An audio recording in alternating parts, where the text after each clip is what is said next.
We want to talk to you in a different way today because we want you to, since you are teachers of teachers who are teachers of teachers, and since there are so many in your experience who want to be deliberate creators, they want to feel good, they would if they could, we want to help you to understand that wherever you are is just fine. We want you to understand that you can get to wherever you want to be from wherever you are. And it's time for all of you to stop measuring where you are in relationship to where anybody else is, because that is not a factor that has anything to do with you. The only factor that has anything to do with you is where you are in relationship with where you want to be. So here you are in the state of depression. And you'd like to jump over here to ecstasy. You remember being there from time to time, but something has happened and you can't make the jump. And no matter how much encouragement you get from people who think you should be able to make that jump, you cannot make that jump because law of attraction says that which is likened to itself is drawn. And when something has happened that has caused you to focus in a way, that has caused you to beat a vibrational drum so that that's where you are, you don't have access to those bright, fluffy, sunshine, lollipop and roses thoughts. You just don't. And what we want you to hear and feel from us here today is that's all right. It's all right wherever you are because you can get to wherever you want to be from wherever you are. You just can't make the jump all at once. So here you are in your very strong, suffocating, can't get a breath of air grief.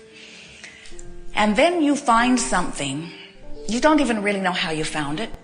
You find a thought that as you find it is a thought of intense anger. And as you focus upon this angry thought, a thought that you would not want to verbalize because your lollipop friend will jump all over you if you do, don't you acknowledge that that angry thought is an improvement over that suffocating, disempowering, grieving thought? And can you hear us when we say that if you take that angry thought and you just milk it for all it's worth, you beat the drum of that angry thought, and then you consciously acknowledge, hey, at least I'm breathing again. I feel better. Can you hear from us that you have just regained your power? Because if you can move from depression to anger and consciously know that you did it, you can move from wherever you are to wherever you want to be. But so often what has been happening to so many of you is you have unconsciously, even subconsciously, found in a sort of self-survival way the angry thought because you're being guided to it from your beloved source energy. But because it wasn't sunshine, lollipop, and roses enough for your standards or somebody else's standards, you did not see it as the progress that it was, and then you condemned yourself for not having done better, in which case you moved right back into your depression. So you move from where you are to a little better to where you are to where a little better to where you are to a little better, but nothing gets any better, and then you feel stuck, you feel powerless, and we want to say to you that you are such powerful beings. It's who you are. That feeling of freedom and that feeling of power. And we want to say to you, the ultimate freedom is the acknowledgement that you are free from that awful feeling of disempowerment. In other words, freedom and power are the same thing. You are free to feel good. And the most disempowering feeling in the world is that feeling that you can't control the way you feel. And that's what all fear is about. You fear that you will not be able to feel good, which you know is the way you're supposed to feel. So your vibrational, emotional meter is all about that. So now you've moved from your depression into your blessed anger. And if you are in control of yourself and you consciously say, I feel better, I've chosen an angry thought and it is an improvement, now you can begin the new mantra which we are wanting you to continually offer, which is, no matter where I am, I'm going to reach for the best feeling thought that I have access to. Now, that's a little departure from what you've been hearing from us and some others who say follow your bliss. And do not misunderstand, we think following your bliss is the best decision that any of you could ever make. But when somebody says follow your bliss, when you don't have access to anything other than agony, it's not very good advice. But when you say to yourself, well, I might be following my bliss, but I might have a few stop-off points along the way, such as rage and infuriating anger and frustration beyond description and aggravation and overwhelmment and hopefulness and pessimism and optimistic pessimism and pessimistic optimism and optimism and belief and knowing.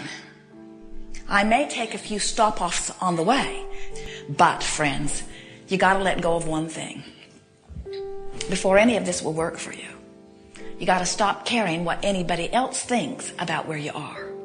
It has to matter only to you how you feel. You have to take the life-giving breath that you find in that blessed anger, and you have to feel proud of yourself for having made the jump, no matter how small it is. Because once you do that, you've regained control. And once you've regained control, there's no place you can't go. As Jerry and Esther are traveling, they traveled a great deal from Phoenix to San Diego. It's about a 400-mile drive. And about halfway between Phoenix and San Diego is a city called Yuma, Arizona. So as they find themselves in Yuma on their way to San Diego, they don't get so depressed that they just turn around and go back to Phoenix. They don't say, but wait, we want to be in San Diego. What are we doing in Yuma? There's no place to eat in Yuma. The discouragement doesn't wash over them to the point that they lose their way and they just go back and forth, Phoenix, Yuma, Phoenix, Yuma, Phoenix, Yuma, Phoenix, Yuma. Because they understand where they are, and they understand where they're going, and they understand which direction to stay pointed. And that's the thing that we think that you have not really known, because you've lost track of the importance of the way you feel. But when you reclaim your awareness of the importance of how you feel, now there's never a question about which is the better thought. Sometimes you say, I'm just stuck here. I've been stuck here in this dead-end job or in this unhappy relationship. I've been stuck here for so long. And we say, you're not stuck. Things are constantly changing. And you say, Abraham, are you not listening to me? I'm stuck right here. I've been here for as long as I can remember. And we say, things are changing. They're just changing to the same thing over and over and over. Now hear the power of that. Things are constantly changing. So you're in Phoenix, you're in Yuma, you're in Phoenix, you're in Yuma, you're in Phoenix, you're in Yuma, you're in Phoenix, you're in Yuma. And you say, I'm stuck here. And we say, point towards San Diego and keep going. And that's what we're saying about your emotional meter. If you make a decision that I'm going to reach for the best thought that I have available to me, not the best thought that has ever been thought or felt, not the best thought that I've ever thought or felt, the best thought and feeling that I can achieve right here and now. If that is your new mantra, then you're on your way. And there's no place you can't be quickly.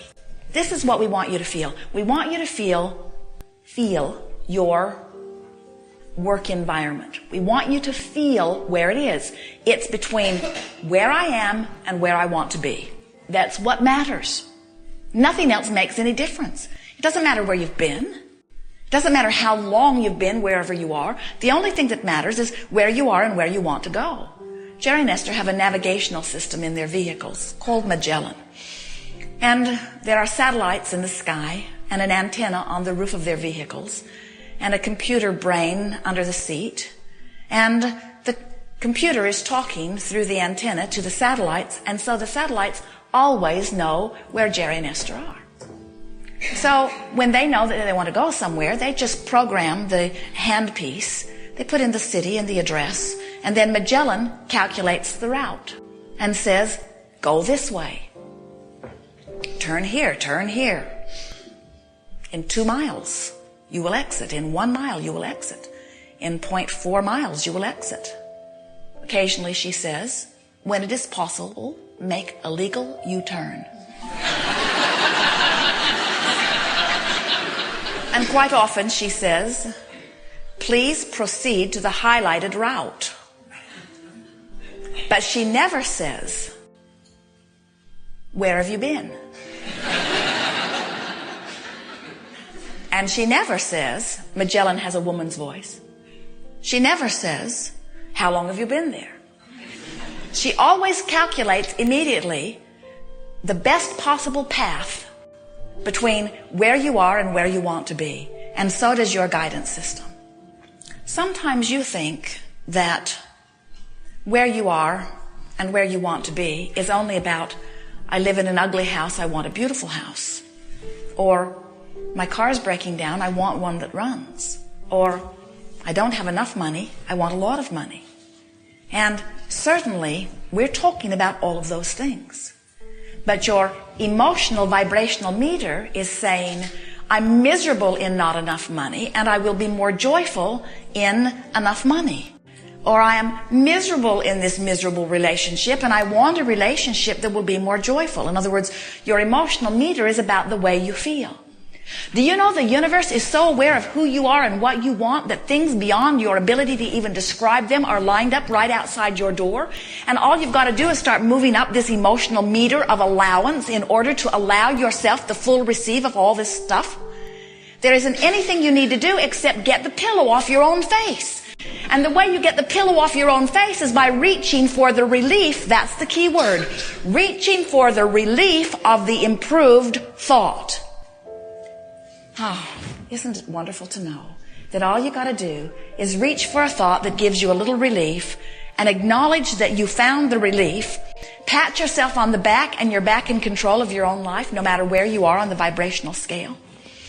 Some of you have been listening to us for a while, and there have been a lot of people sit in this hot seat, and most of them jump in at about overwhelmment or frustration.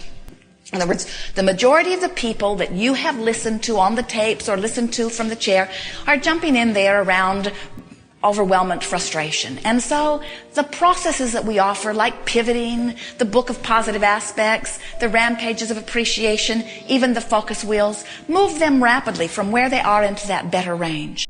But so many of you are teachers of people that aren't right here in this range of overwhelmment. Many of them are in the range of despair. And these processes that we're giving for you here today, these are processes that will help you help anyone. Help you help yourself, or help you help anyone to move into that blessed anger. And then let's all have a celebration of the rage. But the key is, your mantra must be, I'm going to continue to make the best of wherever I am. The best of wherever I am. And that way, you constantly move, and that way, you'll get to where you're wanting to be. Now, there's one thing that we want to tell you. We'll try to break it to you gently. Where you are and where you want to be is going to keep moving.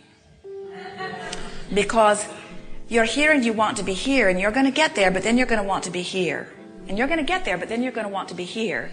And you're going to get there, but then you're going to want to be here. In other words, your joy factor will remain constant as you are continually refining your ideas of what you are wanting. And that's why it is so important for you to be aware of your meter and get everybody else out of the equation. They got their own game going on. They don't understand your game.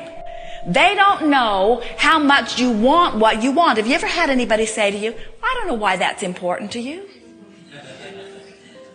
And we want to say to you, we know why. They don't know why it's important to you. They don't know. They don't have the capacity to know. Give them a break. Let them off the hook. Stop asking them what they think. And instead, start paying attention to how you feel. Joy will be yours immediately, and everything else that you think or ever thought would make you happy will start flowing seamlessly, seemingly effortlessly into your experience. We know because that's the way this universe is established. We know because that's what law of attraction says. And we know because we understand the blessed, worthy perspective, this point of leading edge attraction that you stand upon. It is supposed to be good for you. You are not supposed to have put that pillow over your face relative to anything. It wasn't your plan. Get it off.